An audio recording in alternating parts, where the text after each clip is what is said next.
Hey, welcome back, guys. Had a little bit of a technical problem here, but we're good now. All right. Let's see. Got one more here. Submit all.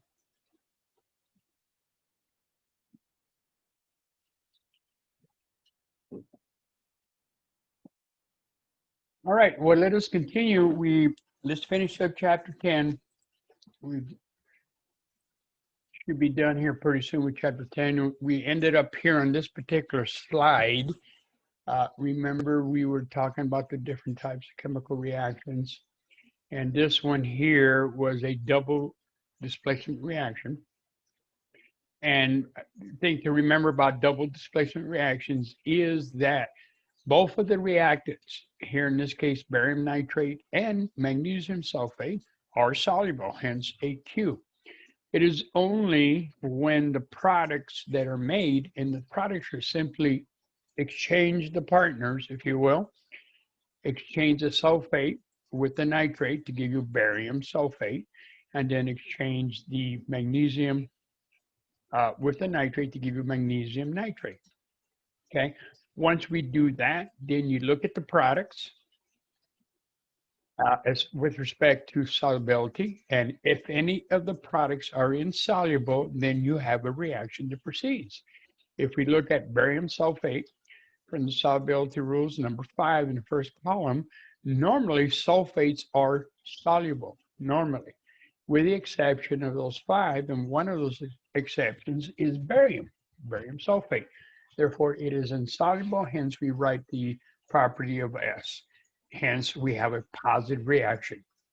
The magnesium nitrates, you'll see there that all nitrates, number 3 in the first column, are soluble. So hence we put AQ because this is an aqueous, a water solution. And so we have a positive reaction here simply because one of the new products that are created is insoluble in water. Okay. Now, when we are doing polyatomic ions, polyatomic ions, when you want to balance them, a little tidbit would be to follow the polyatomic ions. In this case, we have 2 nitrates on the left side. We need to make 2 nitrates on the right side. By default, because we're using magnesium, which has a +2 charge as an ion, it balances it out that we have 2 nitrates. So this particular example, the reactions just balance itself out. Now, another tidbit: when you are creating the new products, write them down as ions. And so when you look at the new products that I've highlighted here, okay, before you put them together, make sure put them in ionic form. Therefore, you know that you will put them together correctly with the correct number of ratios of each one. And what do I mean by that? Well, we know that barium, because it is in +2 column, group 2 column 2A, when it becomes ionic, it will have a +2 charge. Whoa. Okay. And we know that the sulfates, how do we know about the sulfates? Well, we got the polyatomic ion table, which tells us that the sulfates always have a -2. And so you can see there that I can simply put the barium ion and the sulfate ion together as a 1-to-1 ratio, and therefore my equation is BaSO4. Now, with respect to the magnesium, breaking down to ions first, magnesium also is in group 2A, therefore in ionic form will also be a +2. Okay. However, the nitrates, again, on the polyatomic ion table tells us that the NO3 has a -1 charge. Okay. Oh, I forgot that. The 3. Okay, the NO3 -1 charge, which tells you that I'm going to need 2 of the nitrates. And hence I use the parentheses to put 2 nitrates. Okay. So when you make the new products, put them in ionic form, and then from there progress to make the actual formula, put the actual formula together. Okay. All right, so let me clear this up a little bit. All right, so here we have another example where we have lead nitrate and potassium iodide. Eventually, with time, as you get more practice, you can identify very quickly the reactants. Or you know they're going to exchange partners here, so you're going to put together the lead, okay, and the iodide. And the other partners are the potassium together with the nitrate, okay? Now, you can, from there, very quickly say, okay, I'm going to have lead iodide. Quickly go to solubility rules. And you can see that the iodides, which are in the first column, number 4, the halide ions, normally are soluble with those exceptions, those 3 exceptions. One of them is lead, Pb. So that should tell you right away that I will get a positive reaction. Now, I need to write the new products down with respect to their respective charge. Now, how do I know what is the oxidation number of lead nitrate?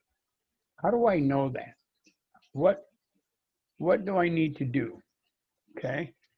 Question is this: what is my oxidation state for the lead? How do I figure that out? Do I just guess? No, no guessing here. You got a lot of information to help you to figure out what is the oxidation state of lead in that state, lead nitrate. What is it that I know about the nitrates? Can anybody tell me?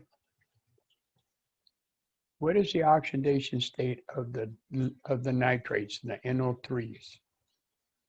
In fact, I just mentioned it earlier in the previous page. What is that? -1. Okay, go to the polyatomic ion table. All the NO3s have a -1 charge. And I got a parentheses around the nitrate polyatomic ion. I got 2 of them. So that tells me I have a total of a -2 charge. Okay, what does that imply that lead must be? In order for lead nitrate to equal 0, the nitrates, each of them equal -1, what must lead be in this state? Okay. Well, remember the other algebraic equation, Pb, the total number of cations plus the total number of anions must equal 0. Okay, so I don't know what the lead is, so I'm looking for that. But I do know that each nitrate, and there's 2 of them, each one has a -1 charge. Okay, so this reaction here, this equation, you should hopefully be able to solve. What must Pb be? It must be a +2. Okay, Pb must be a +2 because it counters the -2 from the nitrates.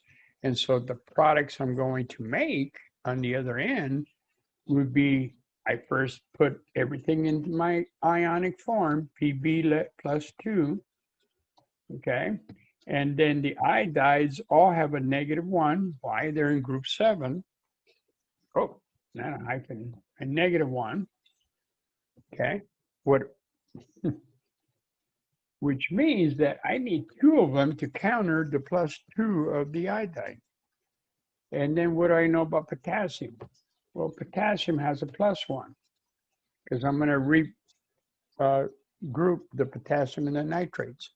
And the nitrates, as I stated, each have a -1. Okay? And so therefore, my products that I'm going to have will be Pb, I2, and potassium nitrate.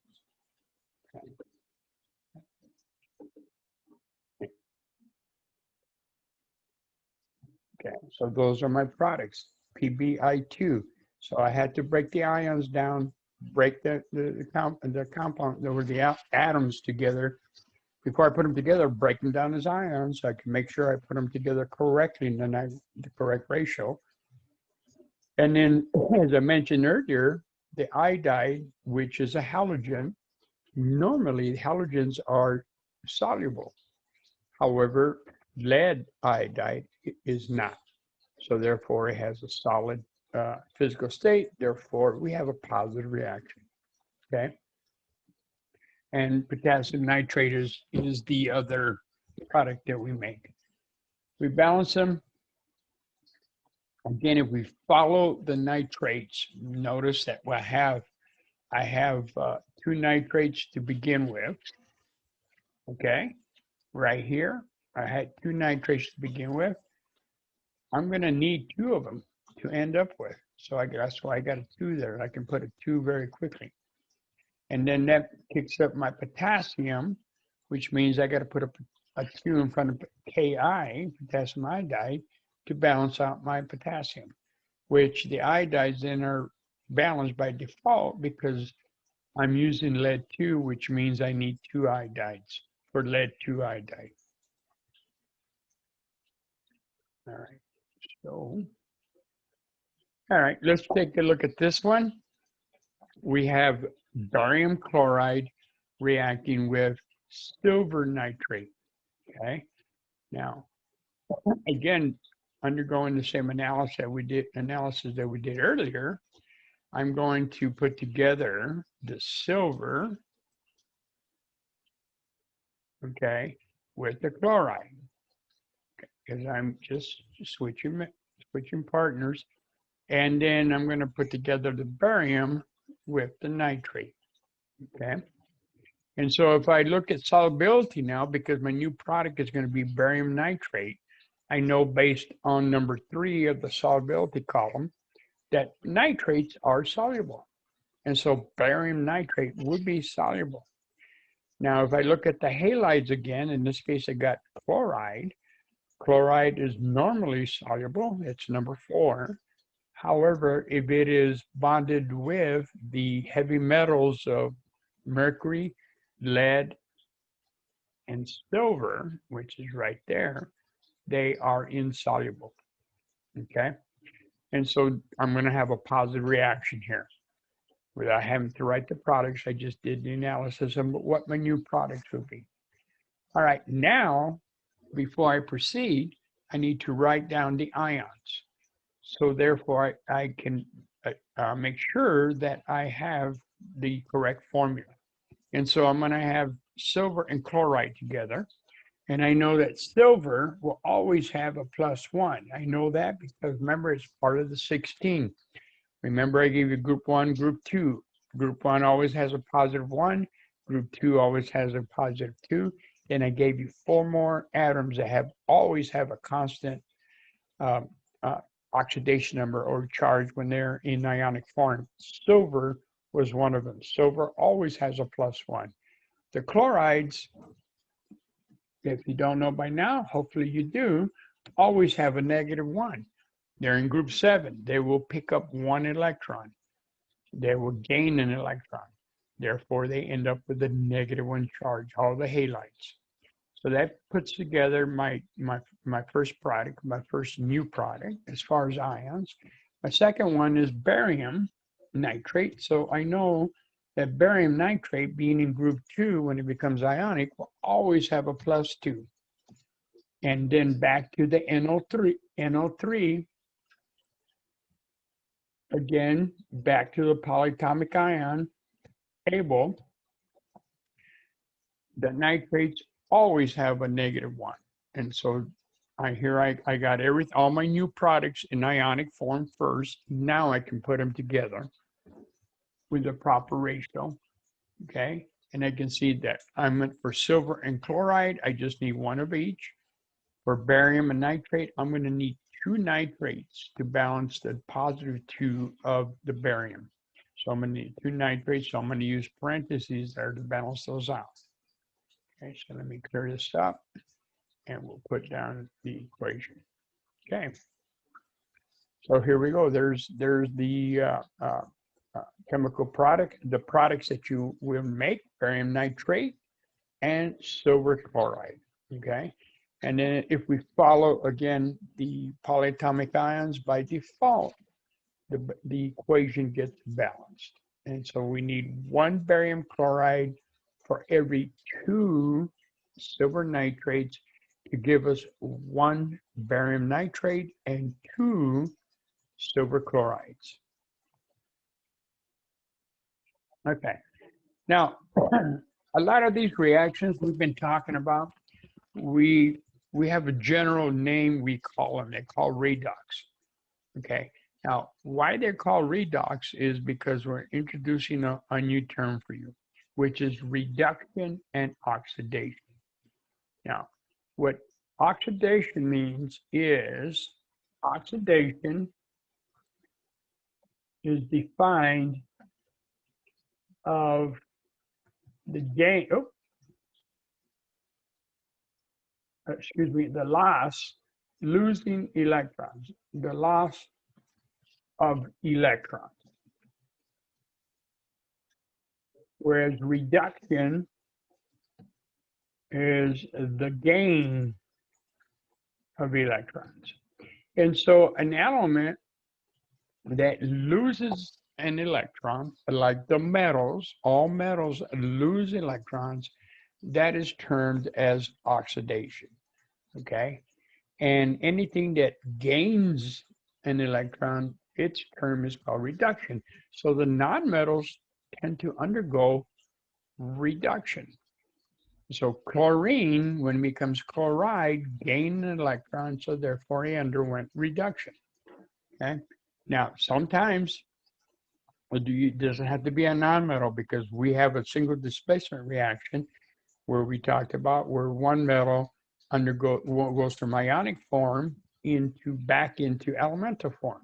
So in that process, there's just the metals are interactive. One undergoes reduction, the other one undergoes oxidation. And let us do a few examples here, okay? So redox is just a shorthand word, a name for oxidation reduction. Now these things mean they undergo simultaneously. When there's a reaction, you cannot have one without the other. If something undergoes oxidation, then something else is undergoing reduction. Much like the batteries right now, if you're running off a battery in your electronics device that you're using, that battery in one pole is losing electrons and the other pole is gaining electrons. And your electronic device is tapping into those electrons that are being created. Okay, so basically the oxidation number for reduction, its elements charge goes down, okay? For something that undergoes oxidation, its element charge goes up, okay? And so they go hand in hand, they occur at the same time. So let's look at some examples here. Let me clear that so we can see that. Okay.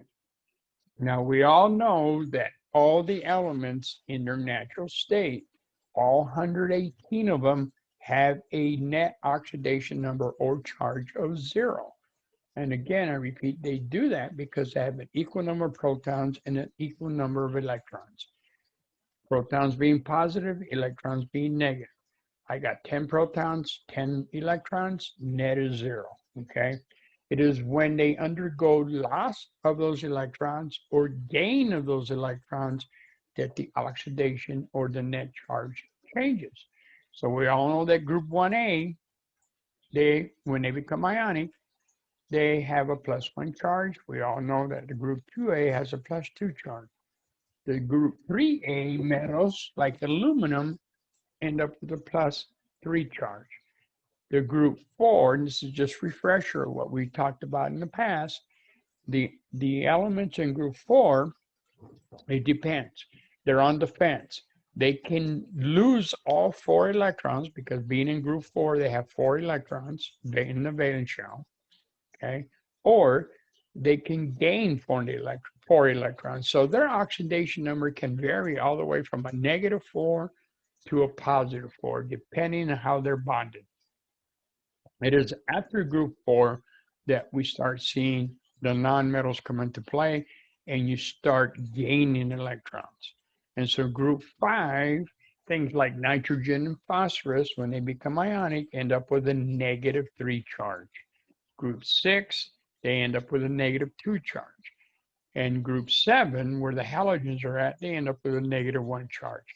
Remember, after group 4, when you start going to group 5 forward, now they're getting closer to being isoelectronic with the metal, with the noble gas in front of it.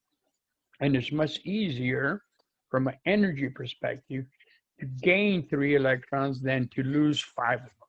It takes more energy to remove 5 if you got 5 in your valence shell than it is to pick up 3.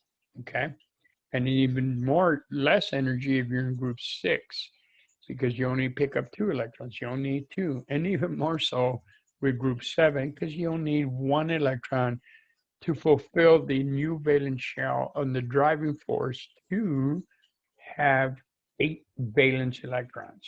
Okay, the groups 1 through 3, their drive is to lose electrons to have a valence shell that is isoelectronic. And I repeat the term isoelectronic.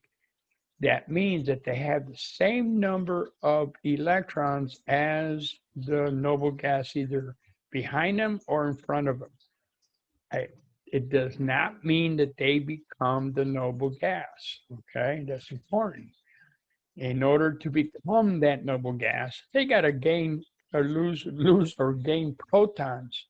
And remember, the protons are in the nucleus and they define what the elements are. And it's a lot more energy, costs a lot more energy to gain protons. You're messing with the nucleus now. The electrons are outside, orbiting around the nucleus. All right, so, and we know about group 8, those are noble gases, and the octet, their valence shell is full, with the exception of helium, because its rule is a duet too. I also gave you the ions, the other 4, where silver is a +1, zinc, cadmium, and aluminum obviously is a +3. Cadmium and zinc have a +2. All right, and so that tells us, with respect, the oxidation number. So when we talk about oxidation, we're losing electrons, and that means that the charge is going up in number. Okay, let's take a look at this example here. If we look at elemental copper, okay, it has a net charge of what? 0, right? Because it has an equal number of protons and electrons. It's the element. Well, if it loses 2 electrons, now it has a +2 charge. And so in order to get a +2 charge, you have to lose 2 electrons. And that's what is designated here as one of the products. 2 electrons have been given up by copper. And now we have ionic copper, specifically copper 2. Okay? And so solid copper here is oxidized. Now, it also has the name of being called a reducing agent. Why is it called a reducing agent? Because it offers the 2 electrons that another moiety will pick up. Another compound or element will gain those 2 electrons. And so therefore, whatever is oxidized, whatever loses 2 electrons, will be called the reducing agent, because they offer those electrons. Just like a ticket agent, you're offering tickets. Here, you're offering electrons. Hence, the reducing agent, because that's what happens to the compound that picks up those electrons. They become reduced. Okay? Now, in this example, we call this reduction. Let's take a look at it carefully and we analyze it. We have sulfur, elemental sulfur, okay? It is in group 6. And so being in group 6, being a nonmetal, it's going to gain electrons, and hence we have electrons on the reactant side of the arrow on the left side. And so by picking up 2 electrons, it becomes ionic, okay? And so solid sulfur is reduced, and its charge goes down with respect to the magnitude. So instead of a positive number, it becomes a negative number. So it becomes, less than the positive number. So its charge goes down to a -2. So in this scenario, solid sulfur is reduced, okay? Therefore, it is called the oxidizing agent. The oxidizing agent, because it offers itself those 2 electrons, it itself picks them up, okay, for something else that is being oxidized. All right, so when we have redox reactions, we have those occurring simultaneously, okay? Now, what is being oxidized and what is being reduced are always the reactants, has nothing to do with the products.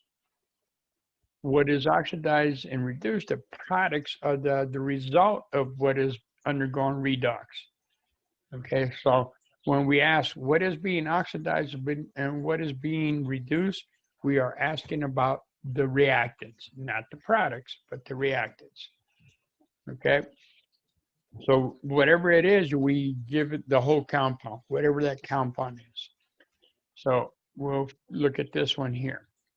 We have the ion copper 2 reacting with elemental iron, okay? And so we can see that copper went from a +2 to a 0. And so it is reduced. Its charge went down. It gained 2 electrons, okay? If we look at the iron starts off with a oxidation state of 0 because it has an equal number. It's the element, equal number of protons and electrons.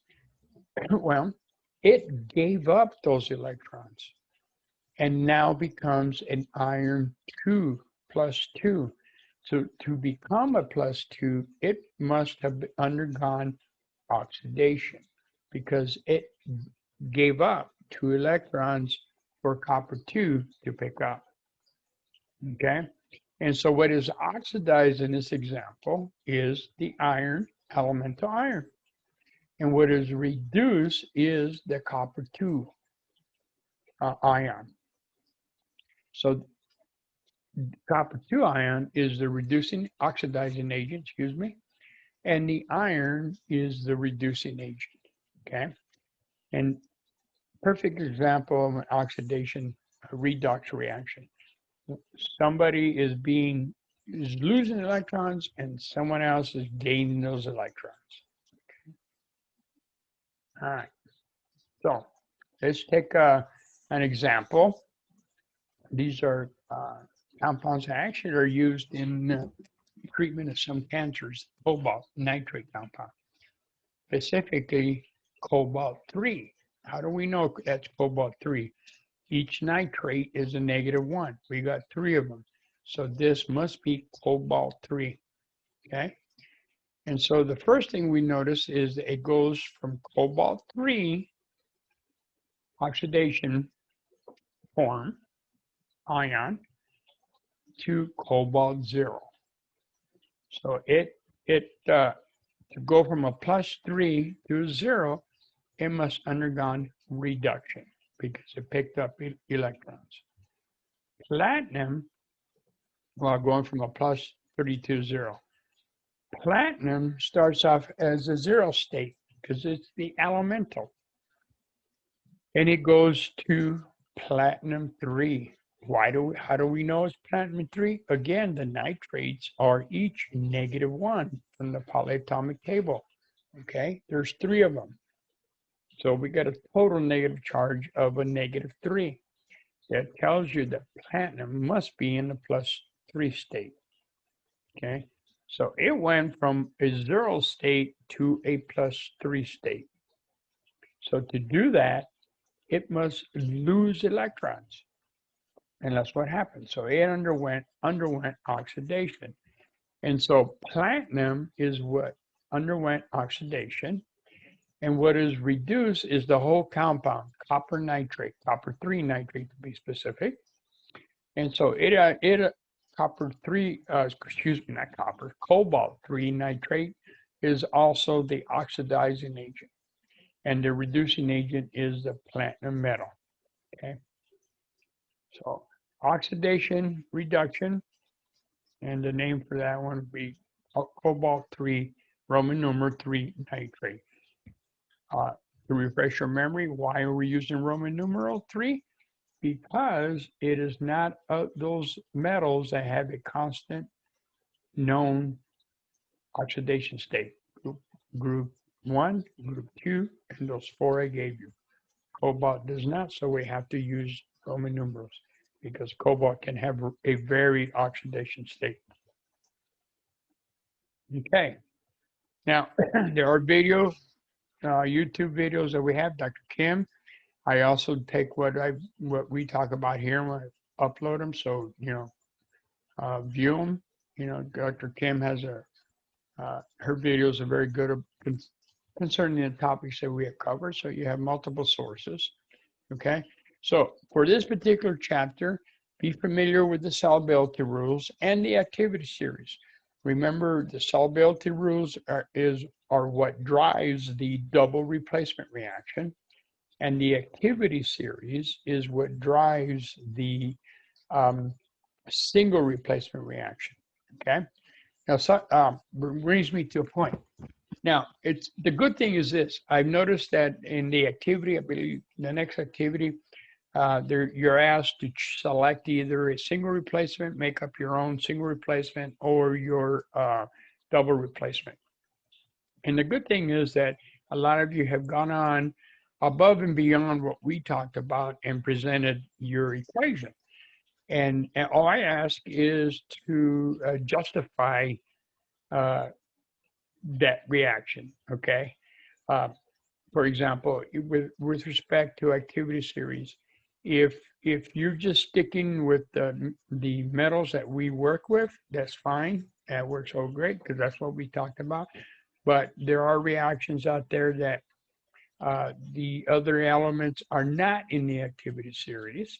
And if you select that, that's fine too. That's not a problem. But just tell me why this reaction would proceed as written if you are not using the activity series that we talked about.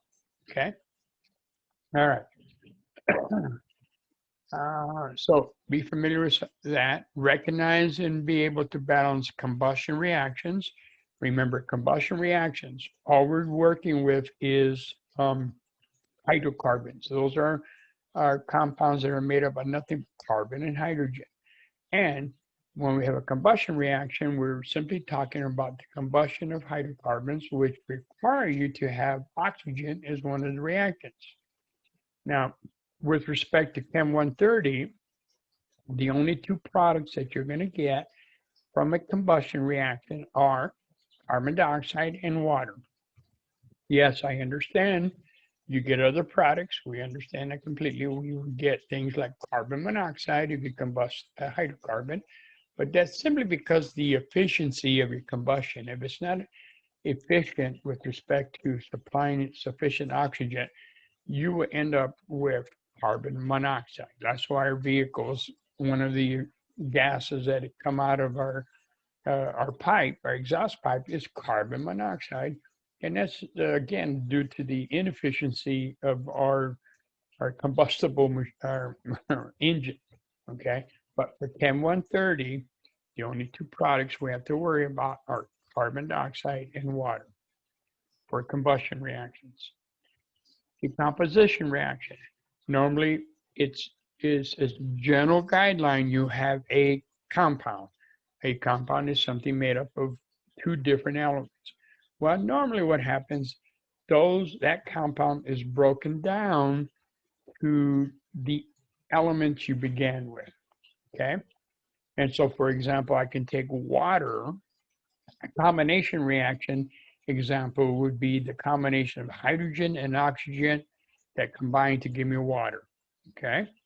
A decomposition reaction will be taking water, breaking it down, and undergoing electrolysis of breaking it down to regenerate hydrogen and oxygen, okay? So let me write that down.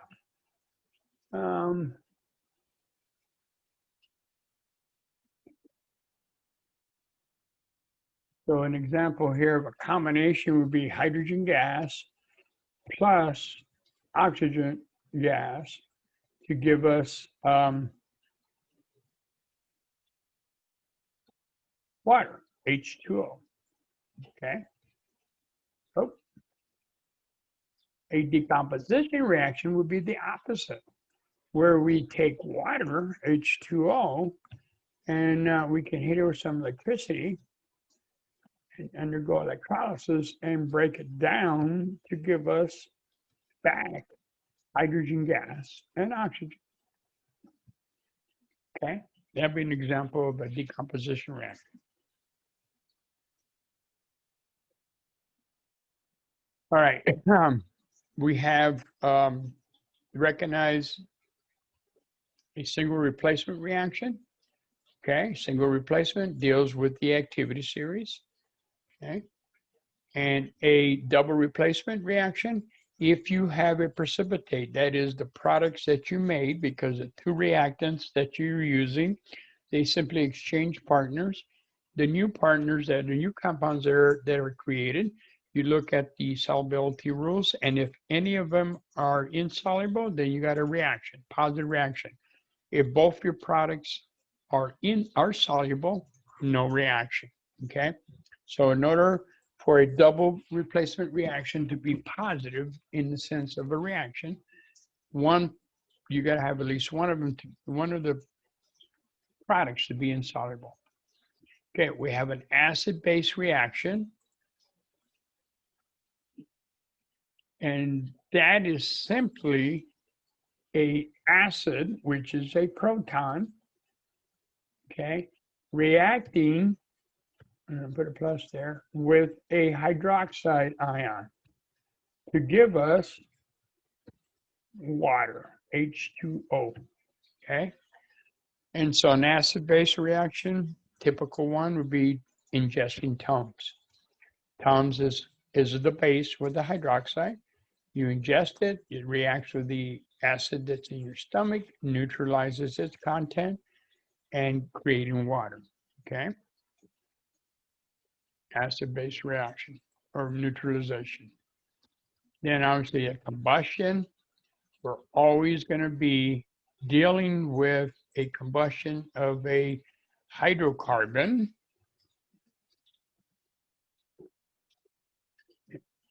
Hydrocarbon plus oxygen, because you all know that nothing will burn without oxygen, and the only two products you have to deal with are carbon dioxide and H2O, water. Okay. Hydrocarbon meaning, again, anything made up of just carbon, subscript X, okay, because X could be, that's the number of carbons, and anything with just carbon and hydrogen, subscript Y, okay, hence the term hydrocarbon.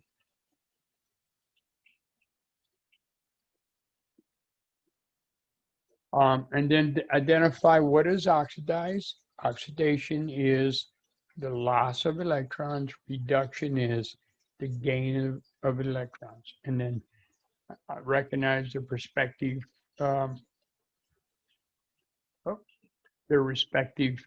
agent, either redox agent or oxidizing agent. Okay. So it took us a few days, but we got done with chapter 10. All right. Any questions, comments about that? No. All right. Well, that brings us to chapter 11, which is extremely short. And I'll just go through it quickly. And we were looking at 10 slides. 11 means that this is slide number 1, this one right here. Okay. Now, what this deals with is an area of chemistry called thermodynamics. Okay. Big fancy word. Thermal, talking about heat, energy, and obviously dynamics, how the movement of, right? How heat and energy affect the compound, either in their movement or any variety of things, okay? So this area is called thermodynamics. Now, what we're doing is giving you the tip of the tip of the tip of the tip of the iceberg with respect to thermodynamics. So what we have with any chemical reaction that combines, we have what's called a collision theory. Okay? Saying that basically that for any two reactants that come together, there's a number of variables that must be set up properly for them to react. And it's a wonder that even reactions occur, because if any of these factors are not set up right, you get no reaction. In fact, there's lots of reactions that God knows I spent hours in the lab trying to get a reaction to work and doing all kinds of things to get it to work, and it just didn't work. All right. So anyway, we have two reactants here. We can see we got two diatomic molecules, different color. They come together. Okay. Now, at some point in time, what's going to happen, they're going to be in the state shown here in the middle, in that we're getting bond breakage and bond formation simultaneously. And so we're breaking that bond because it started off with that bond to begin with, okay? And we're breaking this bond too here with the other diatomic molecules. But at the same time, we are creating new bonds between the yellow and the blue color here, okay? To give us this new product that we're going to make here. So at some point in time, these molecules go through this state, and there's a special name for it. We call that a transition state, where bonds are being formed and bonds are being broken simultaneously. Now, in order to get to that state, it is imperative that these molecules that come together have sufficient amount of energy. And not only that, they got to have a correct orientation. Here we kind of very crudely showed you them together as so, but if they don't have the correct orientation relative to each other, then reaction is not going to proceed. Okay, so we got to have orientation has to be proper. It's got to have enough sufficient energy to overcome, so we can break the bonds and create new bonds. Okay, and we got to have enough of these molecules to react, because if we have like only two molecules, the likelihood of them coming together is pretty low. But if we have a billion or trillion of these molecules coming together, then the probability of them reacting to produce the product now is a little bit better, a little bit higher. And so concentration is a big factor. Energy is a big factor. The orientation of these reactants coming together is a factor of multiple factors that affect the outcome. Okay. That particular state that I just highlighted has a special name for it. It's called the transition state. Okay. Now, in order for any successful collision, and where we get bond breaking and bond forming, we gotta do something to increase the number of collisions. So the most obvious thing would be to heat things up. Yeah, a lot of times by a simple heating up two reactants, you give them enough energy for them to overcome that barrier that they have to overcome to become products. Okay. And so we can do that by adding, we either giving them more energy or we add more material. That energy that I just talked about, that energy barrier has a very specific name, and we call that the activation energy. And it's given its symbol E subscript A. That is the minimum amount of energy needed for reactants to overcome to become products. That is the activation energy. So for any reaction that goes from A to B requires this overcoming of energy of activation to become products. Okay. All right. So, go down. I did mention the orientation. Orientation had to come in at just right angle, either to meet properly. Okay, because if they don't, they just bounce off like pool balls. You know, if they come in, they don't have the right orientation, they're just going to bounce off at different angles. So in order for them to be in the right orientation to become products, you know, they got to have, like I said, the right orientation, but they got to have enough energy for them to combine. Okay. So you can see it's a wonder that we have, that we get reactions to occur with so many variables. All right. So we can simply do a couple of things. Like I mentioned, we can increase the heat or we can increase the concentration. By increasing the concentration, now we increase the probability of reactants coming together to make products. Okay. The downfall by giving it more heat is as a general guideline, if we increase for every 10 degrees of temperature we increase the rate of the reaction. The rate is how fast this reaction proceeds, but there's diminishing returns here. If we heat it too much, you might start causing the reactants to break down themselves. So you got to be careful about just adding more heat, thinking that's going to increase the rate of the reaction, increasing your product. That's not always the case. Okay. So the temperature, like I mentioned, we just make the molecules move faster. We got a better chance of getting them together with the right.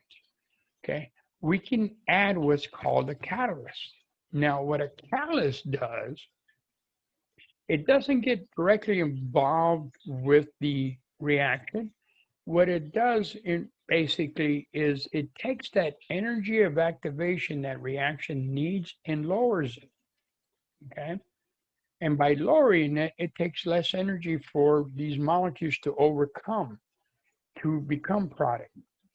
There are tons of catalysts in our body. We call those enzymes.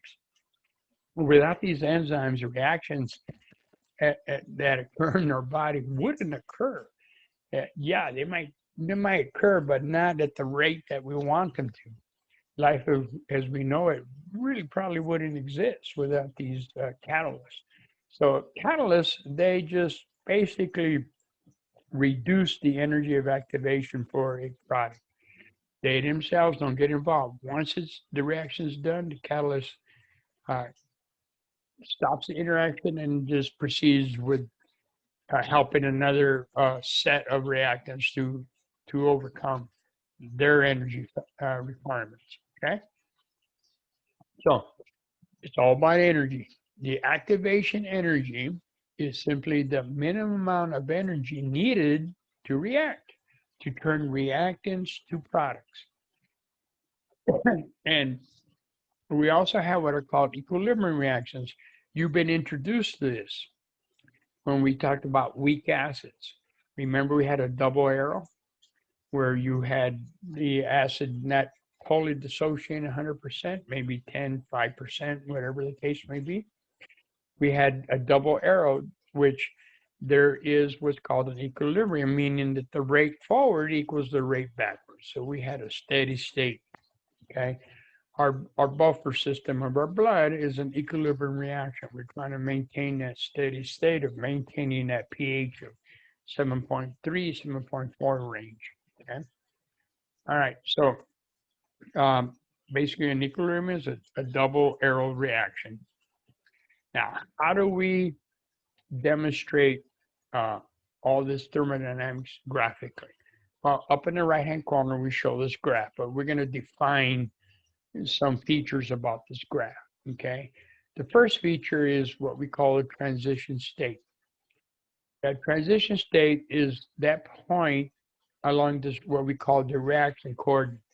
That means what that means is this: we have this reaction occurring, and if we were going to take snapshots of that reaction over time, we will have this axis right here, okay? So we sit there and we take snapshots of that reaction as it proceeds from left to right, from reactants to products. The y-axis going the up direction, that's energy, okay? That's energy units, okay? So it can start with 0, and then you can see that reactants begin at a certain energy level. And then also the products end up with a certain energy level. That's the y-axis is the scale of energy, okay? And so we're measuring the amount of energy over a given time to give us this graph. So the transition state is at that point where the reactants, their bonds are being broken, and we're creating new bonds for the products, okay? Now, delta H is, let me clear this table right here a little bit, get some. Delta H is the distance denoted right here. That is the delta always, in science, the symbol delta means the change. You can have delta energy, or you can have delta weight, the change in weight. So we denote it by delta. That is the reactions change of energy. What that means is, like I mentioned earlier, the reactants begin at a certain energy level, let's say right there. And then they end, when they're done with the reaction, at this level, okay? That difference between those two energy levels is called delta H. Okay? That is the product's final energy state, whatever value that is, minus the energy state of the reactant. So it's products minus reactants. So you can see here that we can end up with a positive or a negative number, okay? If, for example, the reactants end up at 10 energy units, but the products, I should say, but they started off at 20 energy units as a product, okay? So that's from here to here. And so products is 10 energy units, reactants is 20, 10 minus 20 gives you negative 10 units of energy. That's what delta H is, okay? Negative value in that case. And that's significant for the type of reaction. Okay. Now, when the energy is a positive, when the change of energy, the delta H is a positive, we call that an endothermic reaction. It takes heat, it gets cold, it absorbs energy from the environment. Okay, so that means that heat is one of the reactants. So we put heat or energy in the reactant side of this reaction. If it gives off heat, being called exothermic, it gets hot, and then energy is one of the products. And therefore we put energy or heat as one of the products on the right side of the arrow. Okay, so that little exercise I said earlier about using the scale of energy and putting units of actual units into it, arbitrary units right now, you're going to end up with a positive or negative number. So we can see here, let me clear this up a little bit, that if we start off right here, and let's just say for argument's sake, that right here we could just give a scale of 10 right there. Maybe right here we can give a scale of 20. Maybe right here, scale of 30. Put it, we're making a scale, and that can continue all the way up to equal separation of units. So we got 10, 20, 30, 40 units. Okay. And so here we have the transition energy, transition state, which is denoted by TS. Okay, that is the position of that transition state where we have breakage and forming of new bonds. Okay, and then delta H is the difference of the energy level of products over minus reactants.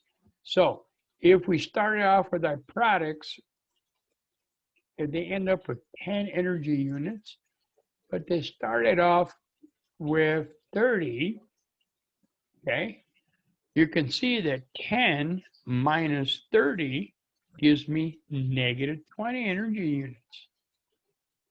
Okay. Also, you can see the transition state, and we can bring the scale up and call that maybe, continue, bring it up to about 80 units if my scale went up. We can say 80 units up there. Okay, just for argument's sake, say that level right there is 80 units of energy.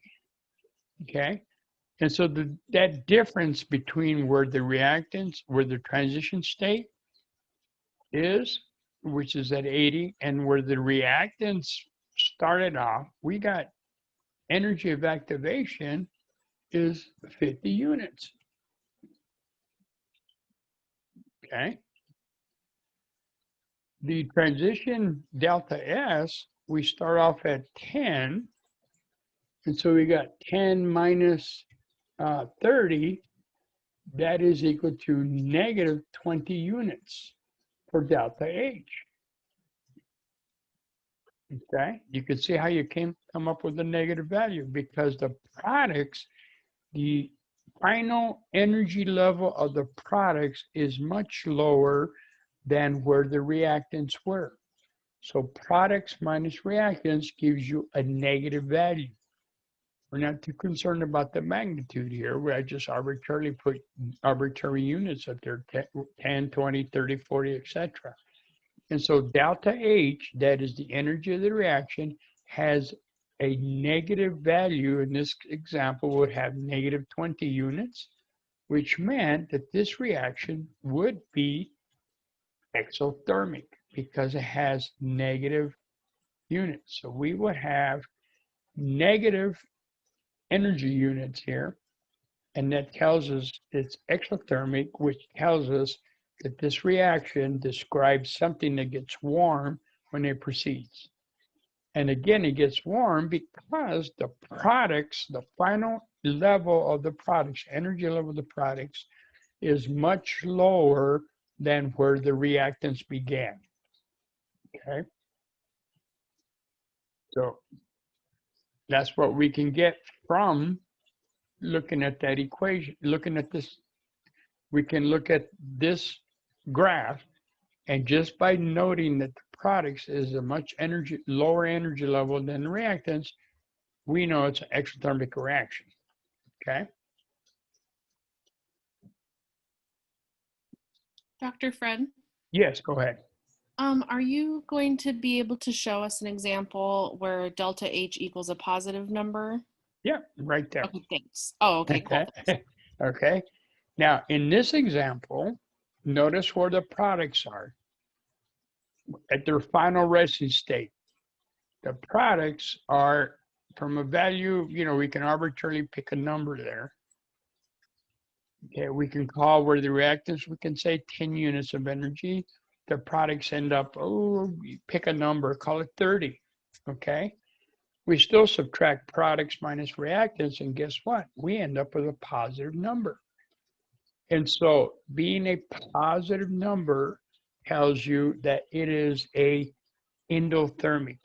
Negative delta H tells you it's exothermic, okay? And positive delta H tells you it's endothermic, and therefore it gets cold. The reaction gets cold. Perfect example here would be a real life example. You go to the pharmacy and you buy a cold pack. And you get that cold pack, and it's made up with a couple of chemicals inside that plastic bag, and you're supposed to smash them up. That causes the reactants to get together, and that package gets cold. Well, it gets cold because it is an endothermic reaction. That means the products are at a higher energy level than where the reactants began. Okay. The same is the opposite is true for this scenario, where, let me clear that up, where the products are at a lower energy level than the reactants. In this case, this was an exothermic. And now you can go to the pharmacy again and get a hot pack. Smack the pack, it gets warm on you. Okay? It gets warm because as those reactants came together, one of the products of that reactant was heat. Okay? All right, so that's how you can very quickly denote the difference if it's exothermic or endothermic, just by viewing where the final products are. If they are below where the reactant started, it's exothermic, it gets hot. If they're above where the reactant started, it is endothermic, it gets cold. Okay? The delta transition state is always on top of that, on top of the hill there. The energy of activation is simply the energy of activation is the energy requirement from where the reactants began to the energy level of the transition state. Okay, that is what reactants must overcome with respect to energy for them to go over the hill and become products. All right, if reactants don't have enough energy to overcome the energy of activation, then we get no product. And that's what we do sometimes when we're in the lab. We want a reaction to proceed. We heat it up. By heating it up, we're putting energy into the system, and hopefully the reactions come together with sufficient amount of bang, if you will, to overcome this energy of activation so they can become products. All right. Now, let me clear this up, and we're almost done with this chapter, actually. All right. So this is an endothermic. Notice where the products are with respect to the reactants. They are at a higher energy level, products that is, than the reactants. And so you subtract products minus reactants. You arbitrarily, if you want to see it mathematically, arbitrarily put some energy units and the values on the energy axis, that's the y-axis. And if, let's say, the products were at 30 and the reactants were at 10 to begin with, so 30 minus 10, you end up with 20, a positive number, okay? So that's an endothermic process. And this is both of the graphs. Top one is an exothermic, bottom one would be an endothermic. Now, what happens with a catalyst? As I mentioned earlier, a catalyst is simply what it does is change the energy requirements for reactants. And it does that by lowering the energy of activation. And what a lot of catalysts do is they actually give a position for the reactants to come together with the right orientation for reaction to proceed. Once they're done, the products are made, and then the catalyst is free to assist another reaction. Okay, so in essence, all a catalyst does is reduce the energy of activation energy, allowing the reactants to proceed to products at a lower energy requirement than they would normally. Okay. All right. That being said, ladies and gentlemen, guess what? Chapter 11 is done. Not a lot of information on thermodynamics, but be familiar with the graphs, be able to identify identify where the reactants are, where the products are, identify the transition state, identify the energy of activation, and identify the heat of the reaction, or delta H. Okay, and be able to, by looking at the graph, identify whether it's an endothermic reaction or an exothermic reaction. And that's basically all the stuff we're going to cover, all the material we're going to cover about thermodynamics. Like I said, this is the tip of the tip of the tip of the tip of the iceberg with respect to thermodynamics, but it is a big field. Okay.